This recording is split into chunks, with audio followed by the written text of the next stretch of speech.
mimi ushuhuda wangu nilikuwa nasumbuliwa na vidonda vya tumbo. Bwana Yesu asifiwe. Naamini watu wengi walikuwa wananiona nilikuwa nateseka.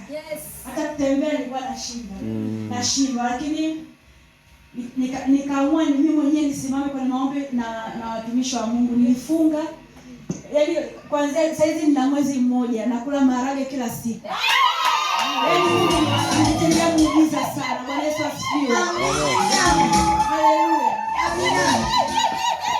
Amen. Amen. Haleluya. Mimi nataka niwaambieni Mungu ametendea muujiza. Sikia tu vidonda vya tumbo. Yaani vinauma sana.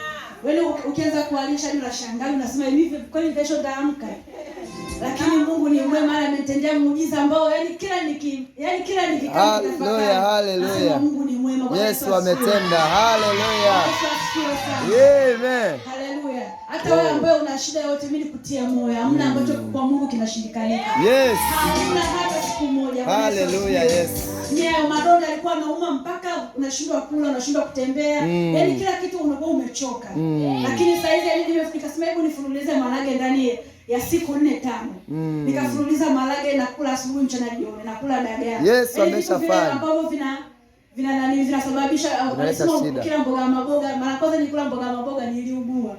Yaani niliugua nikasema lakini sasa hizi nakula vyote. Yaani namuona Mungu ni wa ajabu sana kwangu. Bwana Yesu asifiwe. Haleluya, haleluya, haleluya. Ambao sikutegemea kwa akili zangu. Haleluya. Kwa muda mfupi sana. Bwana Yesu asifiwe. Amen. Kwa napenda sana Mungu na napenda kumshukuru. Pia namshukuru sana Baba kwa kuniambia funga, hebu omba. Wewe namshukuru Baba, nakushukuru sana. Amen. Ubarikiwe. Nimepokea muujiza kupona vidonda vya tumbo. Yesu ni mwema.